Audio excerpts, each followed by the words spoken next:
phone. It's the Pixel 7 Pro and I've had it for close to 10 months. I don't know why it's taken me this long, but we're gonna do a what's on my phone.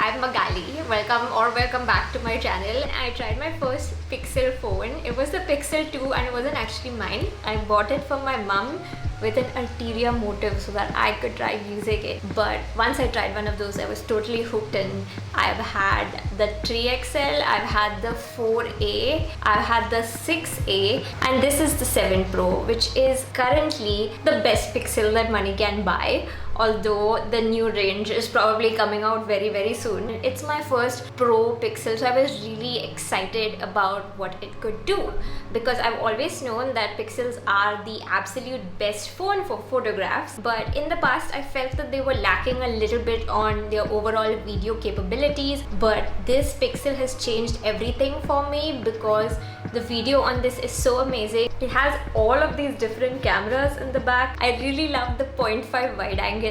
So you'll see me use that a lot in my content. I know wide angle is very trendy right now, but I've always loved using it because it just gets so much of your surroundings and it's really cool.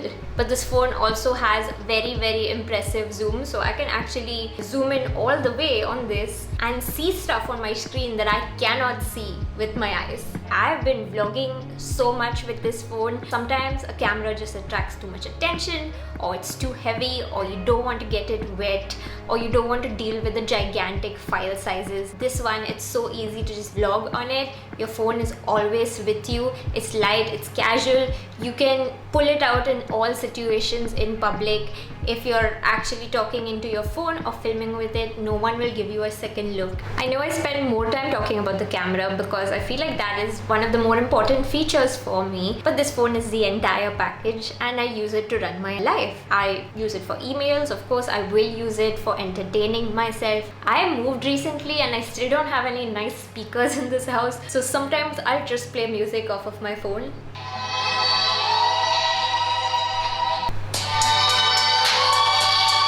I can definitely vibe to that. Since this is a video after proper long-term use, I know I'm gonna get asked if I have found any issues with this, and honestly I have not found one single big problem. The only issue that I can complain about is that the storage on this, which is 128 gigabytes, can fill up really quickly, especially if you're like using it for video and all of that.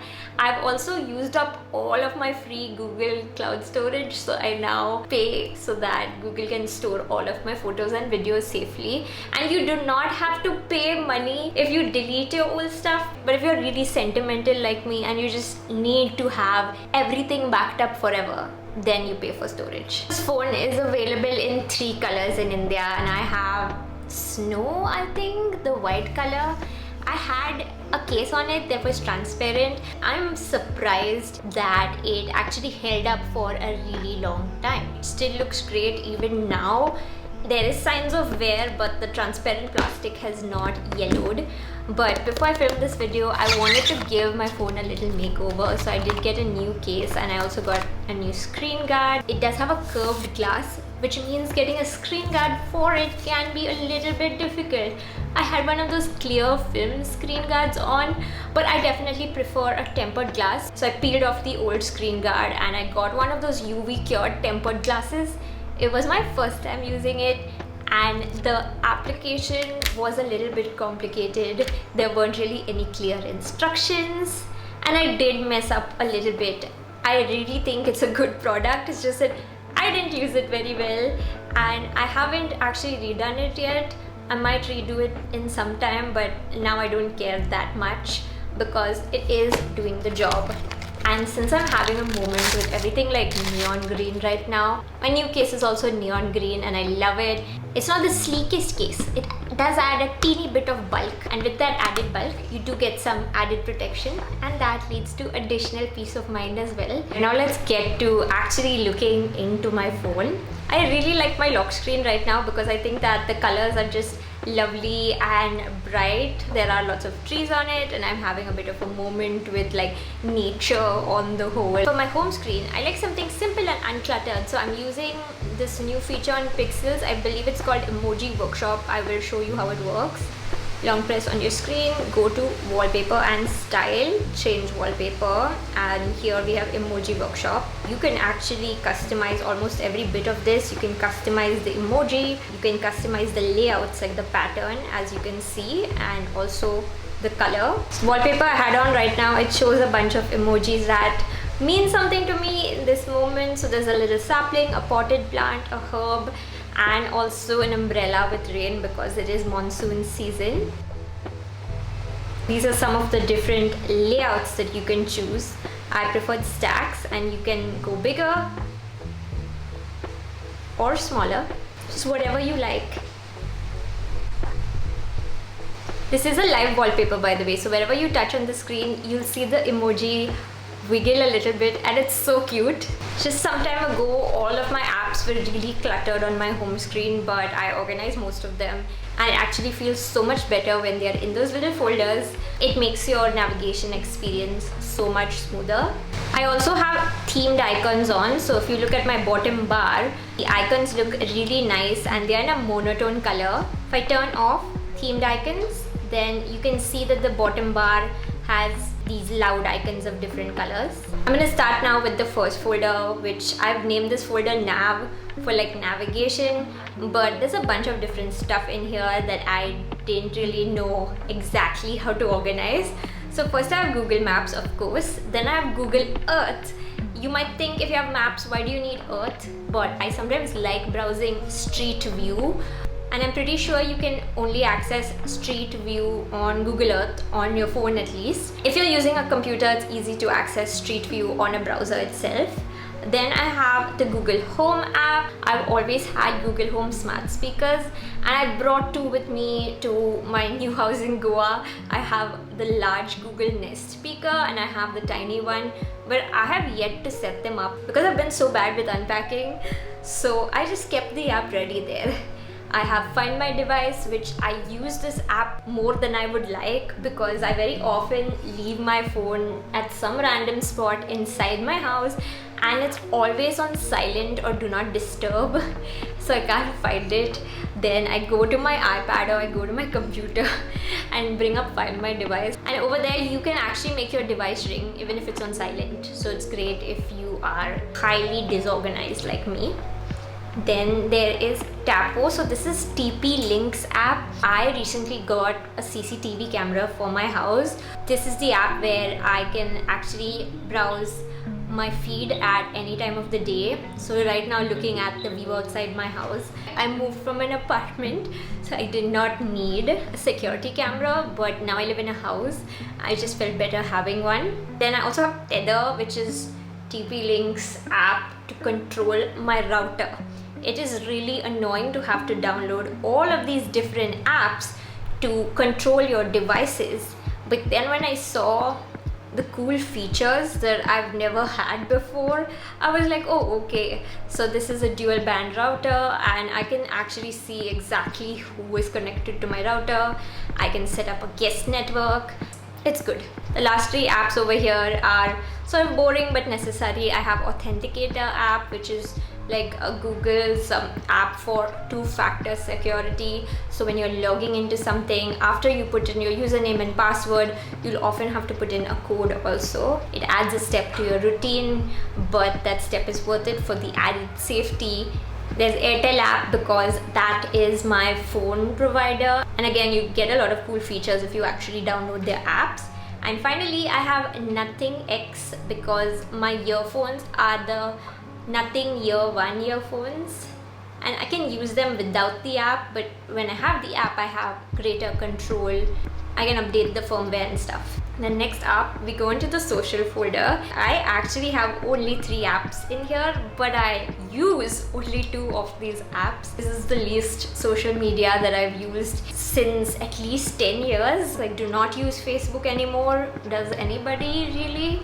And I recently left Twitter also, which I would have never imagined doing because it was one of my favorite apps, but since it's changed management, things have been circling the drain a little bit. A lot of useful features have been removed, a lot of unnecessary features have been added, and it's just a mess. So I have Threads on my phone, which is Instagram's Twitter ripoff, and I'm not even really sure if anybody is using it because I used it the first few days. It didn't feel right, and I don't see myself using it very regularly. I have YouTube, of course, and I also have Instagram. And after so much time spent on Instagram, I'm at a place where I'm really enjoying it. Since the last few months, I think I've stepped up my whole content game because I'm making content that's both visually interesting, but also like something that I think more people would like to watch. And I currently have 2 Instagram accounts. So there's @Magali_C, where I post mostly beauty and fashion stuff. And then I have a second account called Living with Magali, which is much smaller, but I'm also very active there, and I post lifestyle things there. Think like home interiors, plants, nature, just going around in Goa, food, all of that kind of thing. I felt like it was good to have a separate space for like these 2 different types of content. Also, if you would like to see content that I've taken with the pixel, like fully with my phone, then there's a hashtag I use. I use the Team Pixel hashtag obviously, but I also use Magali X Pixel. So all of my photos and videos that are taken with this phone now, you'll find them in one place. The next folder here, I just have some boring work apps, that's why it's called work. I have YouTube Studio, of course, which if you're a YouTube creator, you'll know about this app. It gives you a lot of your analytics. At a glance, you can see how your latest videos are doing, the latest comments that you've received, and you can reply to them or whatever. It is a very powerful app and I like using it. The next 3 apps I may not use as much. There's AdSense and Analytics, both from Google. Both are centric on my blog, which still exists, but I'm not so active on it anymore because people tend to prefer like video content now. I like making video content, but I wish it didn't come at the cost of old school blogging content, because that was home, that was where I got started. I'll never say goodbye, I'll never take it down. So it exists, and these apps also exist for that same reason. I also have Geneva, which is kind of a networking app. It's similar to like Slack, I think, and Discord, so you can like chat with people and you can be in groups and communities. Then we go into the next folder, which says photo, and it has my Google Photos where all of the photos and videos get saved. You can actually see your old stuff. You can browse a particular date very easily. The search function works really well, and most of my videos right now are centered around my curry patta plant because there's something very interesting going on with it, and I will probably tell you guys more about that soon. I have Visco, which is my favorite like filter app for photos, and I know it was very trendy at one time and less people use it now, but it's still my go-to and I still really like it. I do very slight edits for my photos, so mostly the edits that I will use are that I will crop and straighten if I have to. If a photo is crooked, then you know that's where I go to fix it. There's also the skew feature, which is like perspective correct, which can be useful sometimes. Like I don't need to correct perspective on this particular photo, but like you can do this if you've gotten your background or whatever crooked. If something is weird, like you can fix the perspective. I will also add a little bit of grain always to each and every photo of mine, which just adds a very subtle pleasing aesthetic. And then what filter I use on my photos has changed a lot over the years, and I used to use more drastic filters, but I currently use the subtlest filters ever, which just make the colors pop a little bit. So SS1, which is called Vibrant Accents, is my favorite filter. Here's the photo in question without any filter, and then if I bring it up to like 7 or 8, let's leave it at 8, you can see that some of the bright colors like the background green and all are popping a little, but it's not really changing the photo too much. It's not interfering with my skin tone or making things look weird. Then I have Snapseed, which is an amazing app that I very rarely use because it has some very powerful features that I just generally don't need, and I do not like editing pictures too much. But if you prefer editing a lot, then you need to have Snapseed because you can edit raw in it, and there's so many different changes that you can make. So I have it on my phone, even if I maybe pull it up once or twice a year. I have Adobe Scan, or is it Adobe? This is really great if you want to quickly scan any document you might have lying around. You never know how often you need to do that. And while you can take a photo of a document, a scan is always going to look sharper and more professional. Apps like these have actually made traditional scanners obsolete.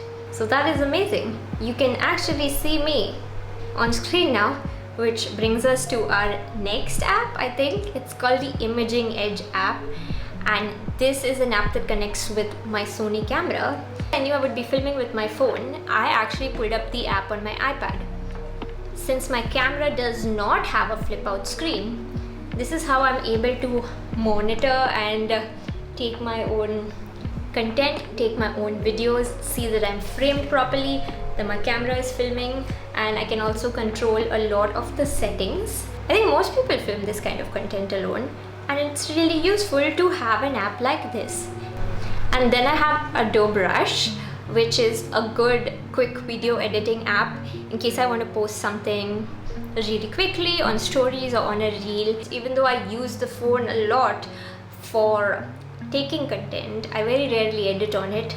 I just prefer the interface and the features that I get editing on a computer. This is the only video editing app you will find on my phone, and that too it's rarely used. But if I need it, I have it. Next up, I have the health folder, which just has two apps. One is Google's Fit app that I like using this to track my steps and stuff and see how active I've been. Here in Goa, I am way more active than I used to be in Mumbai.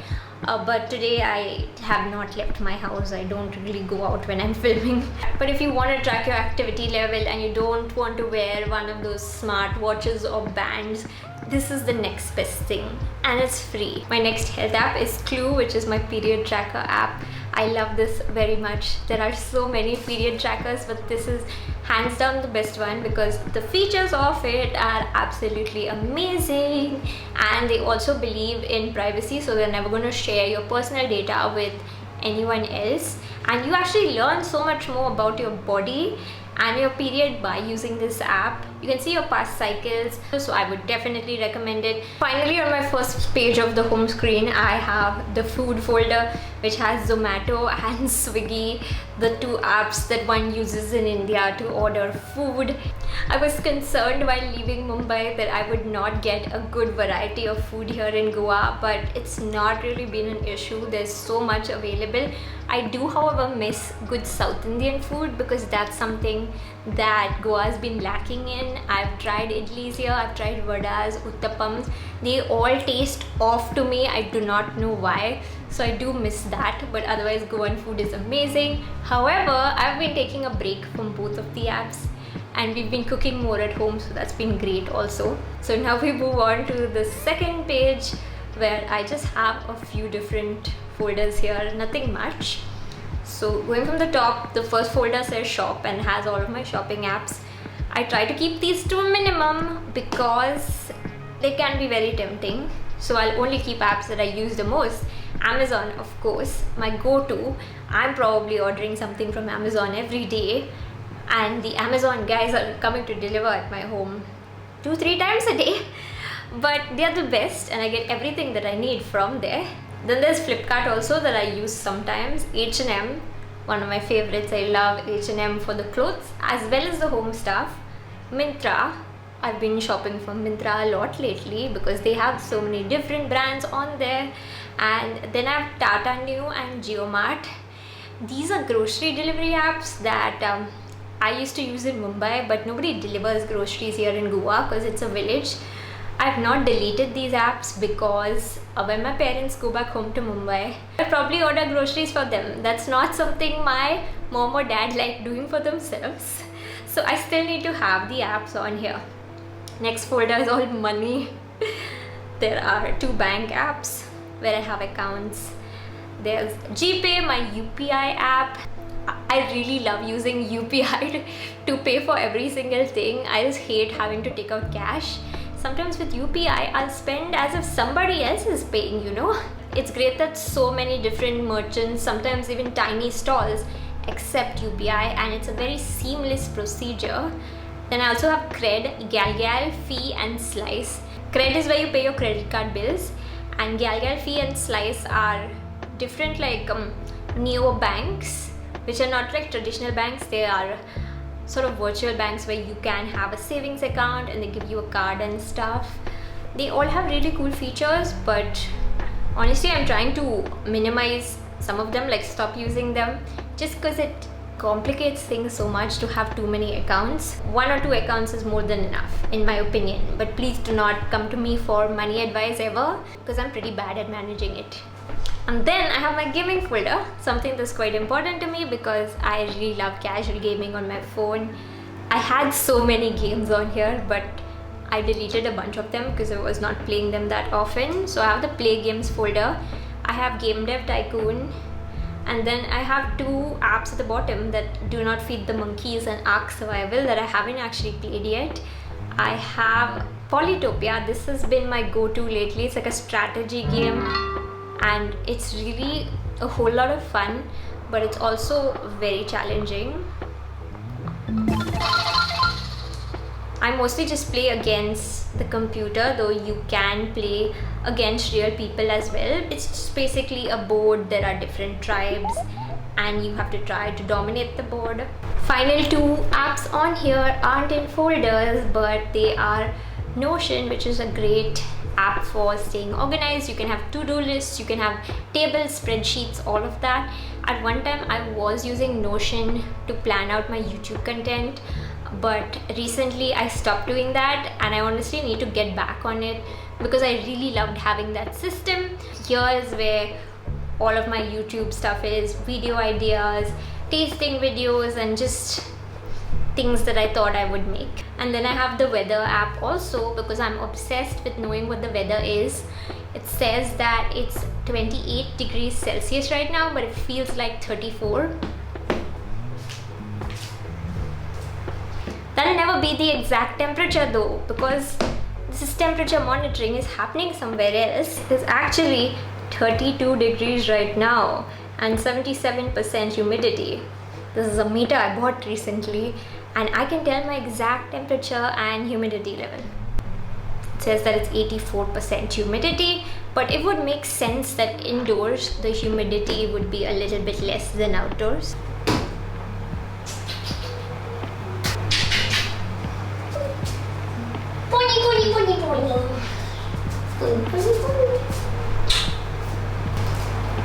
What is he doing? I'm sorry about that little distraction. That's everything that I do have on my phone right now. If you have any questions about anything that I'm using or my experience with the Pixel, anything specific, then feel free to leave a comment and I will be really happy to get back to you guys. And feel free to just chat with me anyway in the comments. That's all for today and we will see you guys next time. Bye. You're my little baby. My baby.